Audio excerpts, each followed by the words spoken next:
Assalamualaikum warahmatullahi wabarakatuh. Perkenalkan, nama saya Ahmad Pargi. Saya di sini akan mempresentasikan tugas individu bahasa Indonesia dan sastra Indonesia di SD. Di tugas individu 2 ini, saya akan mempresentasikan modul 4 dan sampai modul 6. Di modul 6 ini ada menggunakan kosakata yang tepat. Di dalam modul 4 ini ada kegiatan belajar 1, yaitu sinematik bahasa Indonesia. Dari pengertian sematik berasal dari bahasa Yunani, sema, yang berarti tanda atau lambang. Sematik berdasarkan Kamus Besar Bahasa Indonesia adalah ilmu tentang makna kata dan kalimat, pengetahuan mengenai seluk-beluk dan pergeseran arti kata. 2. Bagian struktur bahasa yang berhubungan dengan makna, ungkapan atau struktur makna suatu wicara. Dalam menjelaskan makna kata tidak cukup dengan menggunakan kata lain, bahkan dengan batasan atau definisi. Persoalan tidak dapat selesai begitu saja. Menurut Samsuri dalam Yudi Cahyono 1995, orang tidak mungkin mengganti urutan bunyi bagi konsep-konsep yang ada tanpa persetujuan dari anggota masyarakat pengguna bahasa. B. Ragam makna. Ragam makna menurut para ahli semiotik berbeda-beda. Ragam makna yang akan dibahas dalam kegiatan belajar ini meliputi 1. Makna leksikal dan makna gramatikal. Makna leksikal itu adalah makna yang sesuai dengan referensinya atau sesuai dengan hasil pengamatan panca indera kita. Maka makna tersebut nyata dalam kehidupan kita sehari-hari.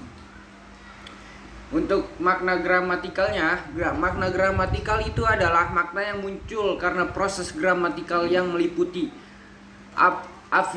afiksasi atau pengimbuhan, eduplikasi atau pengulangan, dan komposisi atau pemajemukan. 2. Makna demonstratif dan makna konotatif. Makna demonstratif ini adalah kata yang memiliki nilai rasa yang positif. Untuk makna konotatif ini adalah makna yang memiliki nilai rasa negatif. 3. Itu ada makna konseptual dan makna asosiatif. Untuk makna konseptual adalah makna kata yang sesuai dengan referensinya atau makna yang bebas dari asosiasi apapun. Makna konseptual sebenarnya sama dengan makna denotatif dan makna leksikal.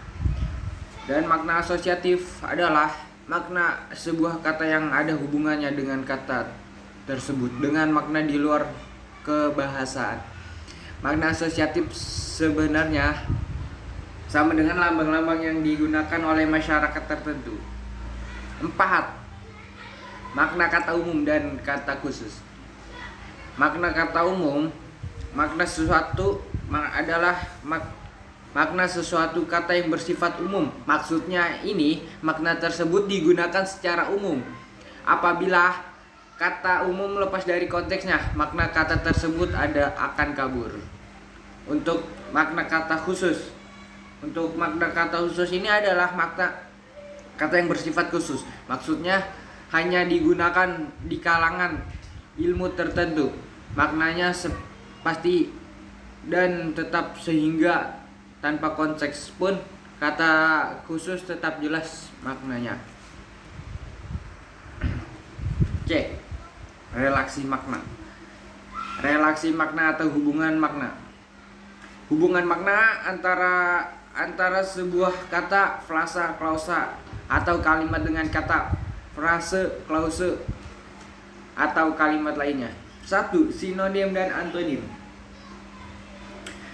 Untuk sinonim ini adalah ungkapan dapat berubah kata, frasa, atau kalimat yang maknanya kurang lebih dari lebih sama dengan makna ungkapan lain. Untuk antonim ini menurut Verhaar, ungkap yang dianggap bermakna kebalikan dari ungkapan lainnya. Selain disebut juga dengan istilah oposisi makna, ada beberapa jenis oposisi makna, diantaranya oposisi mutlak, oposisi kutub, dan oposisi hubungan. Untuk oposisi mutlak ini adalah kata-kata yang memiliki pertengahan secara mutlak. Dan oposisi kutub ini kata-kata yang pertentangannya tidak mutlak. Untuk oposisi hubungan adalah kata-kata yang pertengahan saling berhubungan. Dan ada lagi oposisi hierarki, adalah kata-kata yang merupakan nama satuan, suatu ukuran, hitungan, penanggalan, dan nama jenjang kepangkatan.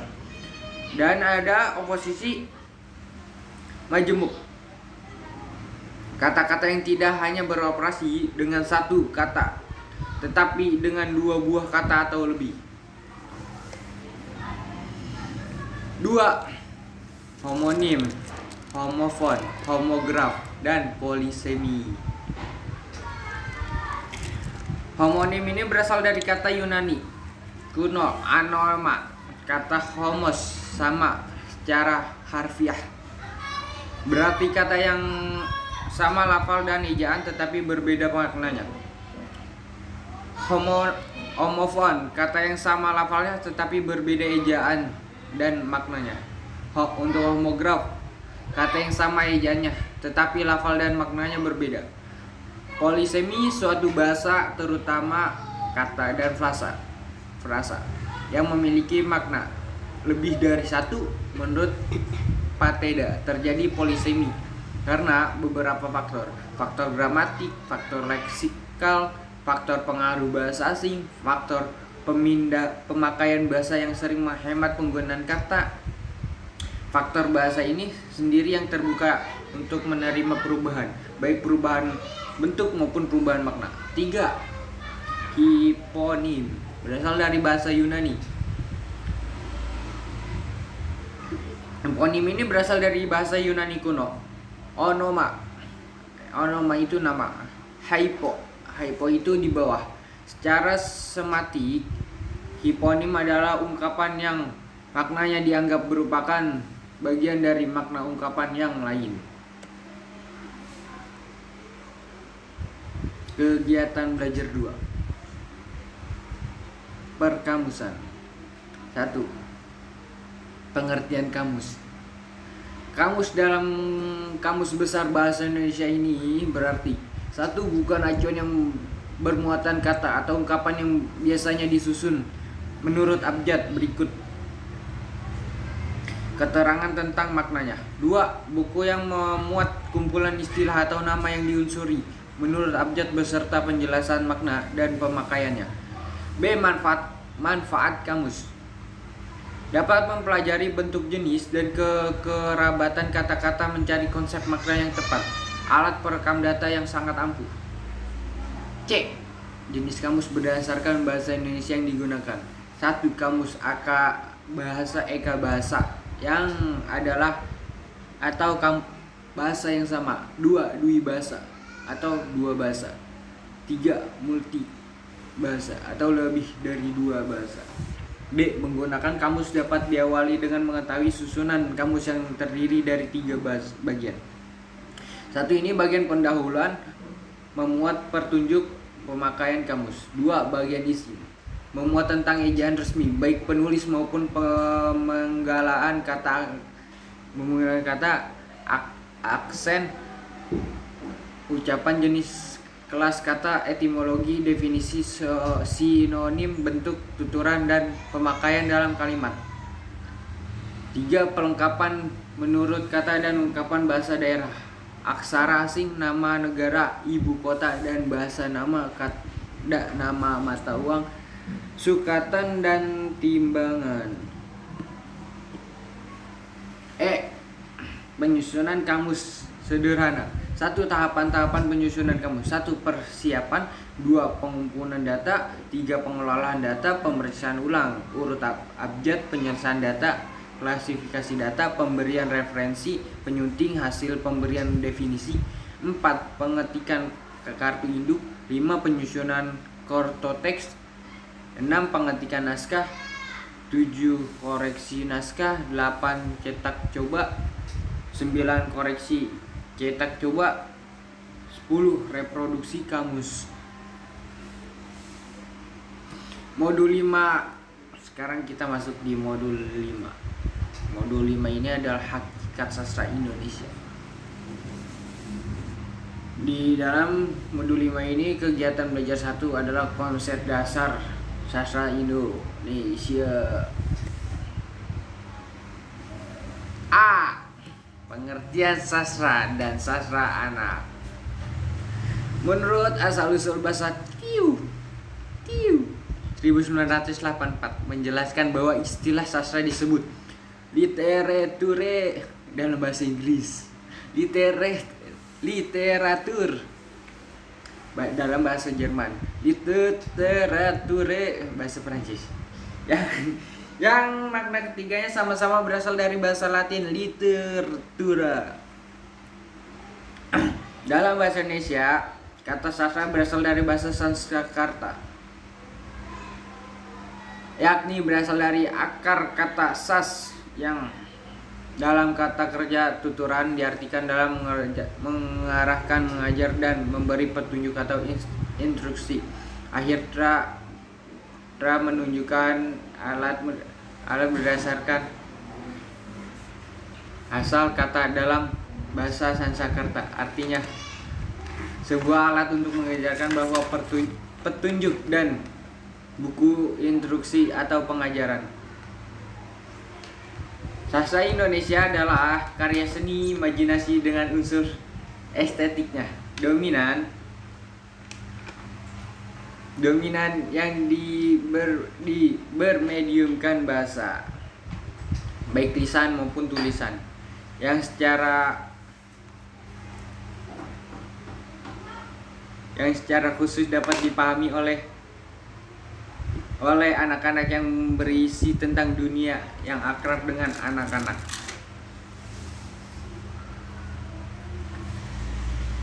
Ciri sastra anak. Menurut Serupan ada tiga ciri sastra anak yang membedakan dari sastra dewasa. 1. Unsur pantangan adalah bahwa dalam menemukan tema dan amatan sastra anak ada hal-hal yang harus dihindari. 2. Penyajian dengan gaya secara langsung adalah dalam sajiannya cerita dideskripsikan secara singkat dan langsung menuju pada sasaran. 3. Fungsi terapan. Sebagai salah satu ciri sastra anak adalah bahwa dalam bahasa anak, sajian cerita yang ditampilkan harus bersifat informatif dan mengandung unsur-unsur yang bersifat baik sebagai pengetahuan umum maupun keterampilan khusus. C. Genre dan fungsi sastra.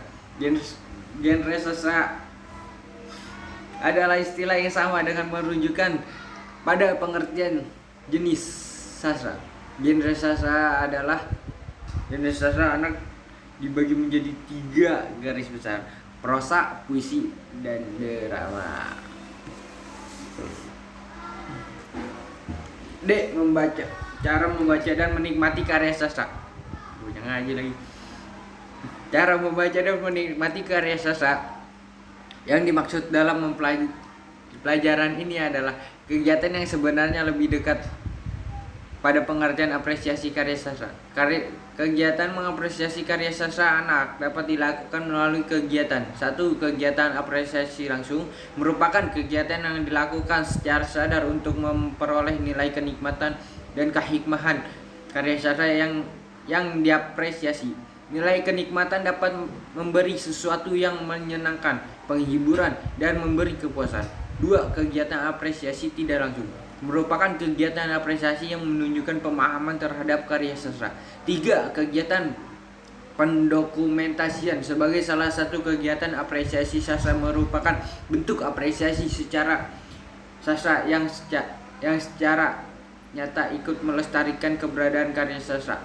4 kegiatan kreasi adalah segala sesuatu kegiatan yang bertujuan untuk meningkatkan kesadaran, kecintaan, dan penghargaan terhadap karya sastra. Kegiatan belajar 2. Unsur-unsur pembangunan karya sastra. A. Pengantar. Materi unsur-unsur pembangunan karya sastra merupakan salah satu materi yang sangat berguna bagi teman-teman karena di dalamnya berbicara tentang struktur karya sebagai dalam karya fiksi yang ditentukan terdiri atas beberapa hal yang harus saling berkaitan. Struktur pembangunan karya fiksi tersebut terdiri atas 1. Struktur luar atau yang dikenal dengan ekstrinsik. 2. Struktur dalam atau yang diperoleh di sebagai struktur intrinsik.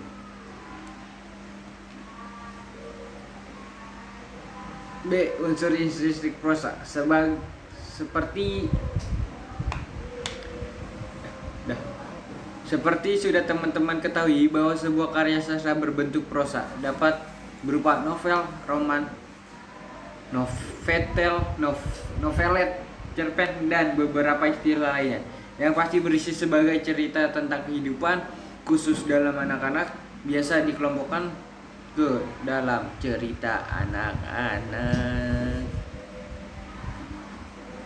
Sebuah karya prosa dibangun oleh unsur-unsur yang paling saling mendukung, yaitu 1.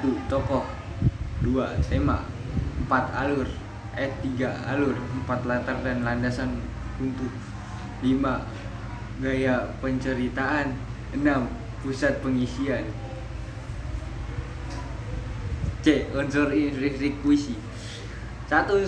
Unsur intrinsik puisi itu ada unsur-unsur intrinsik bunyi itu bersajakan adalah ulangan bunyi baik berupa alinsasi maupun alsonan. B. Orkestrasi adalah bunyi musik pada puisi kombinasi satu-satuan intrinsik bunyi. Alintrasi adalah asosiasi di awal, tengah, dan di akhir. 2. Unsur-unsur estetik satuan arti. Unsur-unsur ini berupa karya frasa kalimat yang dipilih dari susunan untuk mendapatkan nilai estetik. Modul 6 nih, modul terakhir nih, cerita anak-anak. 1. Ciri-ciri cerita anak. A. Unsur pantangan. Unsur pantangan ini yang berhubungan dengan segi isi cerita yang bersifat negatif, yang tidak pantas untuk diketahui anak karena unsur-unsur tersebut dapat mempengaruhi perkembangan jiwa anak ke arah yang tidak baik. Yang B. Unsur penyajian. Unsur penyajian ini adalah dialog yang digunakan harus wajar. Bahasa yang digunakan harus lugas, tidak boleh menggunakan bahasa orang dewasa. C. Fungsi terapan. Fungsi terapan itu adalah cerita anak disusun dengan pengembang misi pendidikan, pengetahuan, pertumbuhan anak, dan pengalaman tentang kehidupan.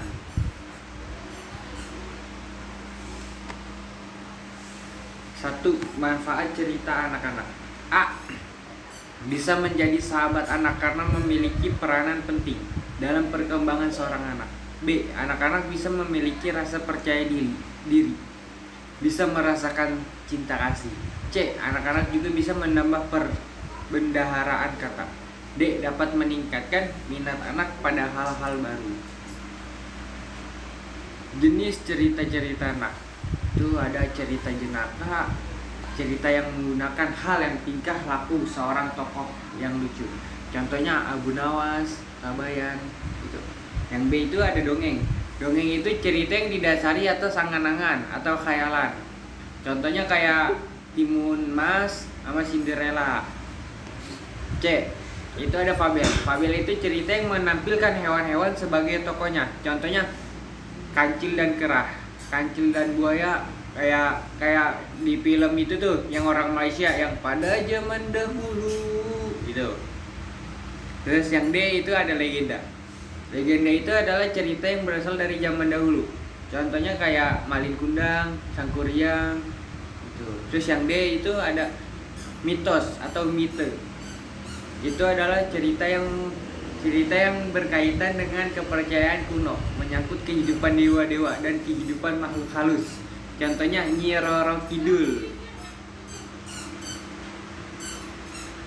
Di sini ada unsur-unsur pembangunan cerita. A. Tema cerita. Tema dalam cerita ibarat sebuah fondasi pada bangunan yang berarti. Tema merupakan elemen penting. Dalam sebuah cerita, dalam tema, biasanya terdapat amanat yang menjadi ujung tombak atau tujuan utama seorang pengarang dalam membuat sebuah cerita. B. Amanat. Amanat pada sebuah cerita dapat disampaikan secara implisit dan eksplisit. Implisit jika jalan keluar atau ajaran moral itu tersirat di dalam tingkah laku tokoh. Eksplisit jika pengarang pada tengah atau akhir cerita menyampaikan seruan, saran, peringatan, larangan, perkenaan dengan gagasan yang mendasari cerita itu. C. Tokoh. Tokoh ialah individu rekaan yang mengalami peristiwa atau berlakuan di dalam berbagai peristiwa cerita. Tokoh pada umumnya berwujud manusia, tetapi dapat juga berwujud binatang atau benda yang diinsankan atau diserupai sebagai manusia. 1. Tokoh sentral atau tokoh bawaan. Tokoh sentral atau tokoh utama adalah tokoh yang memegang peran penting dalam cerita. Tokoh sentral yang berperan sebagai disebut dengan istilah pentagonis. Sedangkan jawabannya adalah antagonis. 2. Tokoh datar dan tokoh bulat. Tokoh datar bersifat statis. Di dalam perkembangannya, lakuan atau watak tokoh ini sedikit sekali berubah. Bahkan ada kalanya tidak berubah sama sekali. Dengan demikian, tokoh datar mudah dikenali dan mudah diingat. D itu ada latar. Latar atau settingan diartikan juga sebagai landas tumpuan sebuah cerita. Secara kasat mata, latar dalam cerita berkenaan dengan tempat atau ruangan dan waktu yang tergambar dalam sebuah cerita. Latar merupakan pengembaraan lokasi geografis. Ini ada alur. Alur menurut Kamus Besar Bahasa Indonesia, kata alur berhubungan dengan sasa sebagai rangkaian peristiwa yang direka dan dijalin dengan seksama dan menggerakkan jalan cerita melalui kerumitan ke arah klimaks dan penyelesaian. F ada sudut pandang. Digunakan pengarang dalam menciptakan cerita agar memiliki suatu kesatuan. Oleh karena itu, sudut pandang pada dasarnya adalah visi sekarang. Artinya apa yang tergambar dalam sebuah merupakan tafsiran di si pengarang. Yang G itu ada gaya. Gaya bercerita sangat berkaitan dengan unsur-unsur cerita, seperti tema, latar, tokoh, dan sudut pandang. Gaya dalam cerita juga berkaitan dengan sasaran cerita. Artinya cerita yang disusun ditunjukkan untuk siapa. Oke, terima kasih dari saya. Assalamualaikum warahmatullahi wabarakatuh.